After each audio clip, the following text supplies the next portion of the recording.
China yang superpower, mengapa selalu bertoleransi?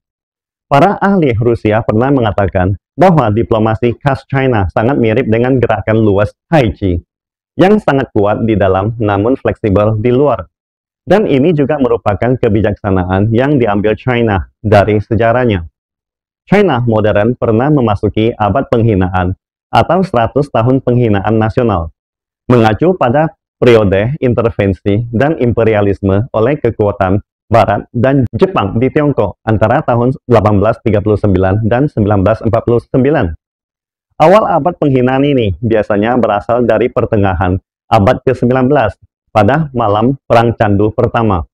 Dalam banyak kasus, China dipaksa membayar sejumlah besar pampasan, membuka pelabuhan untuk perdagangan, menyerahkan wilayah-wilayah kepada Kekaisaran Rusia, Britania Raya, Prancis, dan Jepang. Ketika Republik Rakyat Tiongkok baru didirikan, kekuatan negaranya masih sangat lemah, miskin, dan tertinggal. Oleh karena itu, dalam waktu yang sangat panjang, diplomasi China harus bersikap mereda dan mengalah untuk mendapatkan ruang mediasi. Pada tahun 1949, setelah pembebasan Guangzhou, seharusnya arah pasukan langsung menuju Hong Kong. Tetapi pada akhirnya langkah itu ditarik mundur. Karena kekuatan baru RRT saat itu sangatlah lemah. Dan pada saat yang sama juga sedang menghadapi blokade dari AS dan Barat. Jadi, merebut kembali Hong Kong hanya akan memutuskan saluran perdagangan luar negerinya.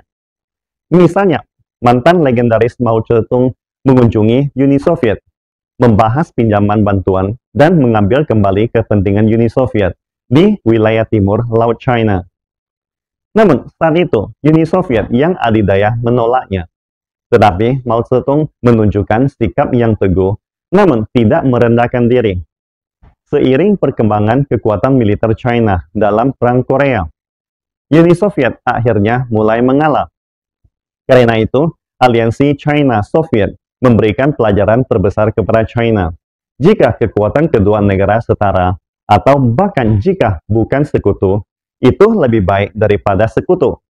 Sebaliknya, walaupun jika bersekutu, pihak yang lemah hanya akan menjadi boneka sekutunya. Contohnya, periode bulan madu setelah penyelesaian hubungan diplomatik US-China pada tahun 1979 terus berlanjut hingga runtuhnya Uni Soviet. Setelah itu, AS mulai menunjukkan wajah sebenarnya, terus memprovokasi China. Pada tahun 1993, Inhe Incident, di mana Amerika menahan kapal China sesuka hati dengan alasan mengangkut bahan kimia ilegal secara paksa.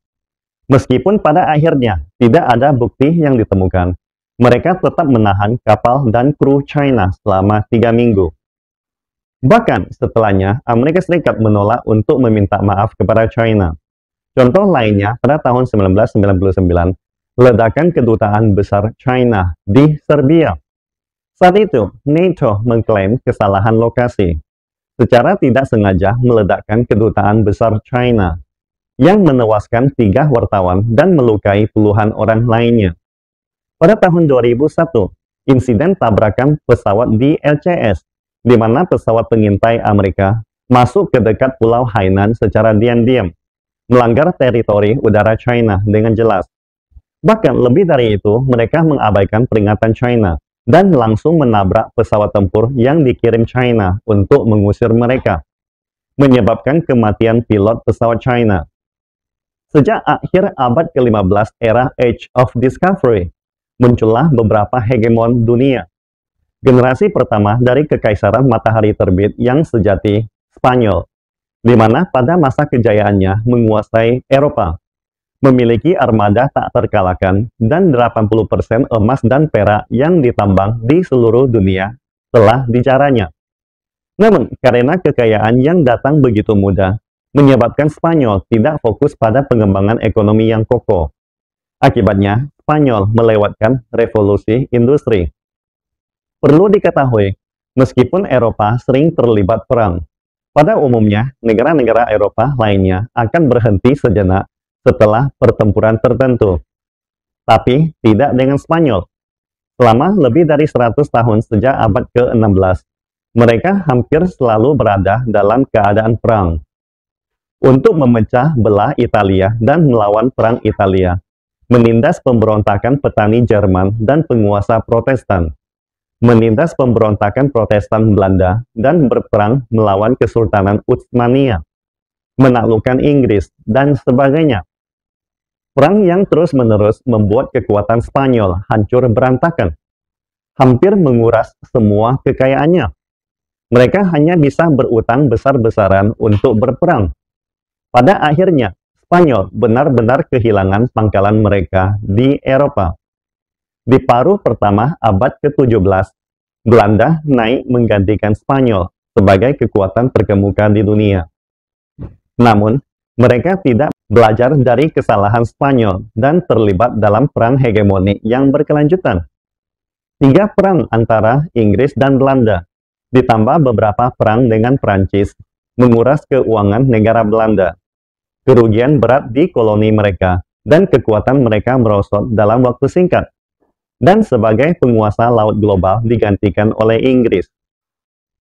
Setelah menjadi penguasa, Inggris juga memperluas koloninya di seluruh dunia. Seiring bangkitnya Jerman, persaingan wilayah antara Inggris dan Jerman juga tidak dapat dihindari. Maka, pecahlah Perang Dunia Pertama. Meskipun Inggris menang dan menguasai koloni Jerman, menjadi pusat perdagangan dunia, akan tetapi luka yang ditimbulkan oleh perang sangatlah besar, ditambah dengan ketidakpastian revolusi industri kedua, serta kerugian mempertahankan kerajaan kolonial yang besar. Inggris perlahan-lahan kehilangan kekuatannya setelah Perang Dunia Kedua. Hegemoni negara-negara barat ini dibangun di atas peperangan dan penjarahan terhadap negara lain. Akibatnya, mereka harus membayar harga yang sangat mahal. Sebagai akibatnya, mereka jatuh satu persatu seperti bintang jatuh. Kemudian, mantan Uni Soviet yang bersaing dalam perlombaan senjata dengan Amerika terlibat dalam berbagai perang proksi dan terus-menerus memperluas pengaruhnya. Misalnya, di Timur Tengah, mereka terlibat dalam konflik Israel-Palestina. Di Asia, mereka mendukung India, Vietnam, menyerbu Afghanistan, mengancam Tiongkok. Sedangkan di Afrika, mereka terlibat dalam perang saudara Angola. Di Amerika Latin, mereka membawa Kuba dalam kereta perang. Akhirnya, semua tindakan ini menjadi bumerang bagi Uni Soviet. Terutama perang Afghanistan selama 10 tahun, telah menjadi Waterloo Uni Soviet, menghancurkan kekuatan adik kuasanya, mengurangi reputasinya, dan membuat Uni Soviet yang sudah menghadapi kesulitan ekonomi semakin tidak berdaya. Lalu, pada tahun 1991, Raja Merah ini juga menuju kejatuhan. Sementara itu, sang hegemoni lainnya, Amerika Serikat, menguasai dunia setelah runtuhnya Uni Soviet, menyebarkan tentaranya di seluruh dunia, memulai perang di Kosovo, memprovokasi peperangan di Irak, Afghanistan, Libya, Suriah, sambil campur tangan urusan dalam negeri negara lain, dan mengadu domba menyalakan api peperangan dalam konflik regional. RRT yang baru berdiri tidak segera mengambil kembali Hong Kong, dan sebagai gantinya mendapatkan Hong Kong yang lebih makmur, yang dapat membantu pembangunan dalam negeri China. Atau kompromi dengan mantan Uni Soviet, membawa bantuan besar, fondasi industri, percepatan modernisasi militer, dan awal pengembangan bom atom. Atau kompromi dengan Amerika Serikat justru membawa lingkungan pembangunan ekonomi dan kesempatan untuk bergabung dengan WTO. Kemajuan China adalah jalur pembangunan damai. Tetapi konsesi bukan berarti kelemahan. Karena begitu negara-negara barat melanggar garis merah China, mereka pasti akan menghadapi serangan keras dari PLA. Misalnya, Perang Korea adalah contoh yang sangat jelas, atau Perang India maupun Perang Vietnam. Jadi, seperti yang dikatakan oleh Mayor Jenderal Luo Yun, jangan menganggap sikap menahan diri dan toleransi Tiongkok sebagai kelemahan yang dapat ditindas. Bagi Tiongkok, sikap diplomatik yang baik bukanlah mengancam Anda seberapa kuatnya saya, melainkan selalu mempertimbangkan kepentingan umum, bekerja sama yang saling menguntungkan, serta mewujudkan kepentingan fundamental dan tujuan strategis negara melalui diplomasi adalah karakter dan sikap diplomasi sejati dari sebuah negara superpower. Pastikan Anda subscribe dan follow akun ini supaya senantiasa mendapatkan info terbaru tentang teknologi terkini AI berkaitan. Salam Indonesia Maju!